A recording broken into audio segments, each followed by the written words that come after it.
সাগর তীরবর্তী উপজেলা ভোলার চর ফ্যাশন দক্ষিণের পর্যটন স্বর্গ চর কুকরিমুকরি এই উপজেলায় অবস্থিত। শহরের প্রাণকেন্দ্রে জ্যাকব টাওয়ারের পাশে নির্মিত কেন্দ্রীয় খাসমহল মসজিদ।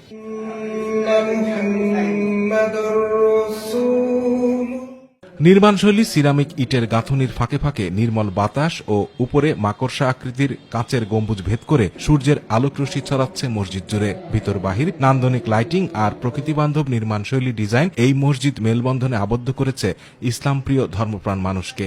এখানে আসছি তাবলিগ জামাতে, এই নান্দনিক মসজিদ দেখে আমি আসছি মসজিদে নামাজ পড়ার জন্য। অত্যন্ত সুন্দর একটা মসজিদ, এই মসজিদে আসলে বসলে মন অন্য ধরনের হয়ে যায়। মসজিদটির ভেতরে প্রাকৃতিকভাবেই আলো বাতাসের ব্যবস্থা রাখা হয়েছে, কোনো ধরনের শীতাতপ নিয়ন্ত্রণ যন্ত্রের ব্যবস্থা রাখা হয়নি। ইটের ফাঁকে ফাঁকে নির্মল বাতাস আর বৈদ্যুতিক ফ্যানের বাতাসেই পুরো মসজিদ শীতল থাকবে। কোনো ধরনের চাকচিক্য ছাড়াই মসজিদটি এমনভাবে তৈরি করা হয়েছে যাতে এর ভেতরে ঢুকলে প্রাকৃতিক পরিবেশের ছোঁয়ায় যে কারো মন ভালো হয়ে যায়। নামাজ পড়ার সময় অনেক তৃপ্তি লাগে এবং নিচের যে আপনার উজুখানা, তারপরে টয়লেটগুলি, ওয়াশরুম, এগুলি অনেক সুন্দর, পরিবেশও সুন্দর, দেখতেও খুব ভালো লাগে।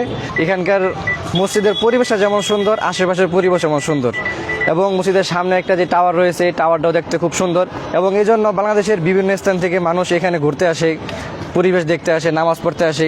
ভূগর্ভস্থ মেঝেসহ 4 তলা বিশিষ্ট মসজিদটিতে একসঙ্গে 5000 মুসল্লি নামাজ আদায় করতে পারবে। আলাদা প্রবেশ পথ সহ 500 মহিলার নামাজ আদায়ের ব্যবস্থাও আছে এই মসজিদে। রয়েছে ইমাম ও মুয়াজ্জিনের থাকার ব্যবস্থা সহ 2 শতাধিক লোকের অজু, গোসল ও টয়লেটের ব্যবস্থা। আমি মুয়াজ্জিন সহকারী ইমাম। অনেক সুন্দরভাবে মসজিদের স্বাচ্ছন্দ্য বোধ করে নামাজ পড়তে, আর পরিষ্কার পরিচ্ছন্নতা থাকে ইনশাল্লাহ। আর বিভিন্ন দূর দূরান্ত থেকে অনেক লোক পর্যটক আসে দেখতে, নামাজ পড়ে। বিভিন্ন দূর দূরান্ত থেকে আমাদের মসজিদে নামাজ পড়ার জন্য মুসল্লিরা আসেন। উপজেলা প্রশাসনের সার্বিক তত্ত্বাবধানে দূর দূরান্ত থেকে আসা মুসল্লিদের নিরাপত্তা সহ মসজিদটিতে ইমাম, মুয়াজ্জিন, খাদেম ও পরিচ্ছন্ন কর্মী সহ মোট 14 জন নিয়োজিত রয়েছেন। খাসমহল জামে মসজিদ একটি নান্দনিক এবং এর স্থাপত্য শিল্প অনেক চমৎকার। এখানে প্রায় 5000-এর মতো মানুষ একসঙ্গে নামাজ পড়ে।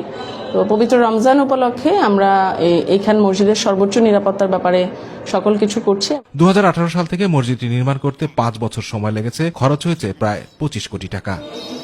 আতিকুর রহমান তিতাস, মাই টিভি।